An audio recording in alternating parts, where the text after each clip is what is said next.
doing, mates? Well, let's do a shop talk. I've got some subjects we want to cover. I'm going to be talking about the weather. We're going to talk about pot lickers. What else have we got going? Flounder eggs and this terrible low that we've been threatened with, which looks real not good. But we'll sort that one out. So let's start off with the pot licking thing, right? Pot licking is a term that's used in America a lot, really for someone who is breaking the sort of rules that fishermen live by. But that changes geographically where you fish. For example, if you're fishing off a jetty, the pot licking rule is totally different from what it's going to be on the national seashore. For example, the point at Hatteras, they have a system where there'll be loads of fishermen and they keep rotating as they hook up and they all fish very close. Here in Texas, it's totally different. You've got 60 odd miles of beach, 90 if you talk about from Packery all the way to Mansfield. And what pot licking is, as far as I understand it, would be if you were fishing and someone saw you catch a fish and they pull up right beside you and start fishing where you were. That's a pot licker. Now, I've had that happen. There was an occasion when there was Guy Rucker, Brenda and myself. We were fishing an old wreck we used to fish in the 30s. And we were pulling out trout one after the other. We were sort of just catching one after the other on lures. And a vehicle pulled up who we didn't know. He forced his way in between me and Brenda and started fishing with us. That is a pot licker. Now, there was an argument last week about someone supposedly pot licking someone else's spot. But the story was that the fisherman caught a nice pomp, showed it to a guy who was coming by, and then the next day he goes to fish the same spot and that chap's on it. That's not theoretically pot licking because the beach is 60 miles long. You can't claim a spot. If someone else is fishing it, you just got to drive by. Ethically, it's not cool. If that happened in the bay, it'd be another thing. You know, some people have certain areas in the bay and they can be fishing a spot or wading and a boat's going to pull right in on them. That's supposedly pot licking. So the rule on our beach used to be, if you can see the colour of their shirt, you're too close. All right, so that used to be the rule, but there's a lot more people on the beach these days. 100 yards, 200 yards, 200 yards is fair. Also, you've got a lot of people pendulum casting. Them sinkers are going like 150 miles an hour and they come off the tip of them rods. And if you get a shock leader break, if they're downwind, you could get an accident where someone's going to get walloped. So, I was going to tell you the story of Ralph Wade. Ralph told me one day he was fishing by the high banks and there was a spot there that was producing really well and had been for a few days. And they marked it with a big tree stump. Well, Ralph goes back and there's people there, and then the next day more people were on it. So he got there one day before anyone else and he moved the tree stump a quarter of a mile down the beach. So everyone went there, he stayed and fished the hole. That's a true story. Anyhow, let's talk about the flounder regs. So the flounder regulations, that they actually stop people fishing for them from November the 1st through to December the 14th, but that's off now, okay? And what you've got, I mean, the minimum is it's got to be 15 inches of flounder if you're going to keep it, but bag limit of 5, I think. So that fishery is back on, and they've been producing good like at Packard and places like that. But Oz was telling me today that the warm water coming in from the Gulf, which is 78 out there in deep water, it stopped that migration out that they've been looking for. They need it to get a bit colder, which it's going to do later this week. So that could get that fishery going really good again. The drum fishery will pick up as it gets colder, and you'll be fishing, sort of look for deep cuts and working near the bait camps. Causeway has got a famous bait camp where people love to go there, and they have tournaments for fishing for black drum. Real popular. Now, I'm going to lay a bet that fish gum is going to be a winner when it comes to catching pom. I've done really well with black drum with fish bites, but that fish gum I reckon is going to clean up this year. Let me have a look.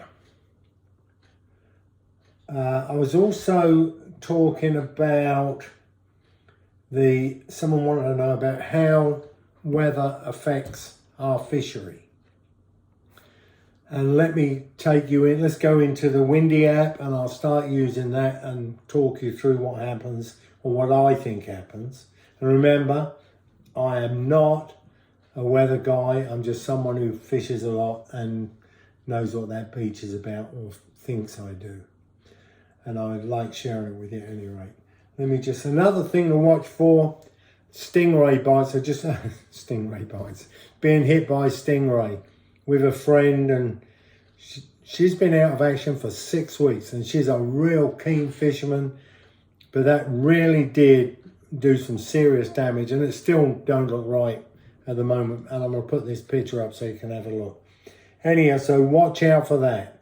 I mean, previously I just used to pick them up and sling them back, but I think I'm going to start removing barbs just in case, maybe to stop anyone else getting hit by them. But it's not going to stop, but it might cut it down. I hate seeing kids actually running through the surf line. That is so dangerous. They're going to get hit, and there's some bad reactions that can happen with a stingray bite. Stingray stab. You can have these effects where it can affect your heart rate. It can put you into shock. There's loads of stuff it can do. So you really need to slide your feet when you're walking.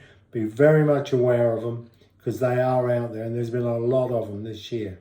Seems like they're also what's bringing in the shark and the shark fishermen. So there's a good side to them. But here we go. Look at this. Mike's got his kayak. What have we got here, Mike? Ropes, safety ropes, my rudder, my anchor for my anchor. Nice. Sits there. It deploys by itself. Right. Yep, through the little crank mechanism right there. Okay. Oh, wow. It's called the Anchor Wizard. 3 That's pounds. really cool. Check this out. Folds out Nice. like that. So, if I happen to get stuck, I don't anchor to the main.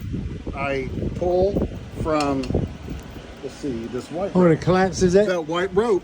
So whenever I pull from the white rope, it'll break that small zip tie, Yeah. and it lifts the anchor from the bottom Clever. rather than from the top. Now, we used to hook a rope to here.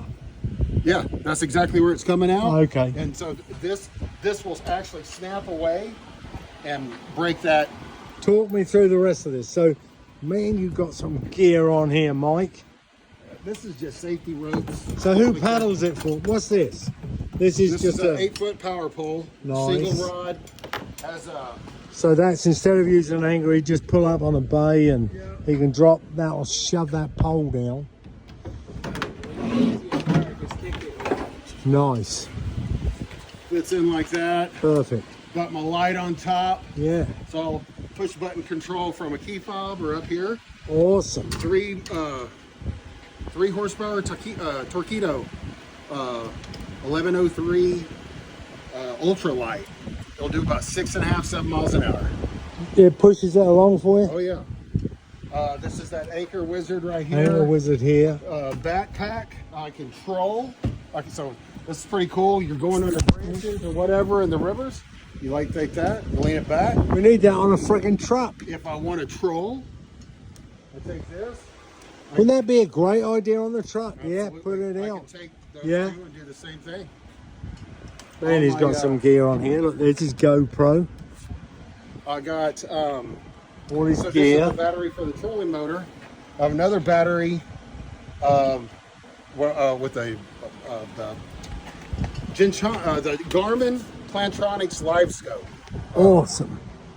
which I'm working on. It mounts right there. I have it on a pedestal, and I can steer the guy. How easy is it to put that flex drive in? You take these two, loosen, Just undo loosen them, those up. pop it It's in. right in gear. Tighten them back down. Because you can haul ass with that. I've seen them out. They say on the this reefs. flex drive is. They say it's the one of the fastest pedaling systems available. I've seen them offshore. Take a look at this prop in here. So the prop I can clean out Oh, all I nice. want. Yeah. Right. It has. There's my release. I can drop the prop down just. So below this the one boat. isn't the one that does that. No, this spins. Okay, this isn't Like a a Hobie little then. prop. This is a. This is a Jackson kayak knot. That's really nice. That's a propeller. It Yeah, has a propeller. that is so cool. I built all my. I put in a bait. I put in a little board there to store all my tackle under my seat, so I have that. What do you call it? Nice. Louisiana Custom Kayak sponsored me with seat backs. And seat Nice. cushions. These are gel foam. These are awesome. All the thing is missing is to hook up a fish. Yeah. That'll come. Dude. I mean, that is so cool. So there's my yak power system. Mm-hmm. And it powers, I got two blue lights here. They say blue lights are easier to see at night. I got two red lights here on the inside. I got green and white to the back. And they power all from that right there. Here's my bow and my Nice. starboard port storage. lights. Very nice.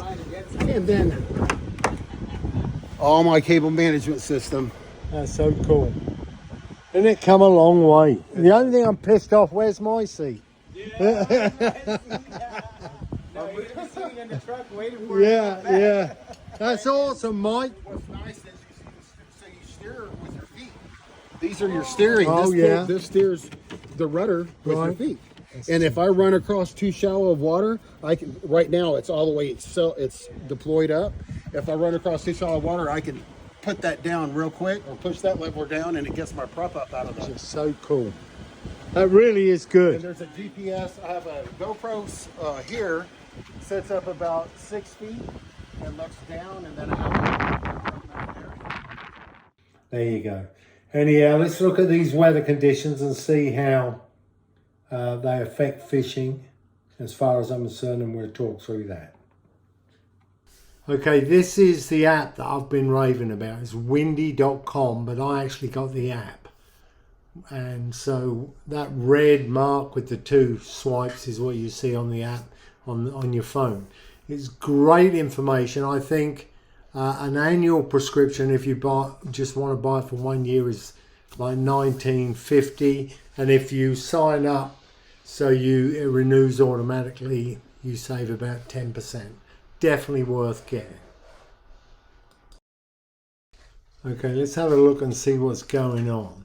As you can see on this chart, them isobars are just tightening up real tight, and we're expecting this low pressure to come in. I think Thursday afternoon it's going to kick, and when it does, it's going to get really seriously windy. They're talking about 50-mile-an-hour winds, temperatures in the 20s. So get out there, wrap all your plants up. How that's going to affect our fishing is it's going to be bad for a couple of days at least. But then I believe I heard a report that someone was predicting sort of a warm high pressure behind it. If that comes in and this cold front doesn't last too long, the bite could come back on the pond bite. If not, it's going to be redfish, black drum and winter trout, which are a lot of fun. Just another point the old boys always used to say, when the wind swings to the north, all the bait move off. Predator fish follow them out as well. It's not a good wind direction for us. West is good, south is all really good. Southeast is good as well, but north, no good.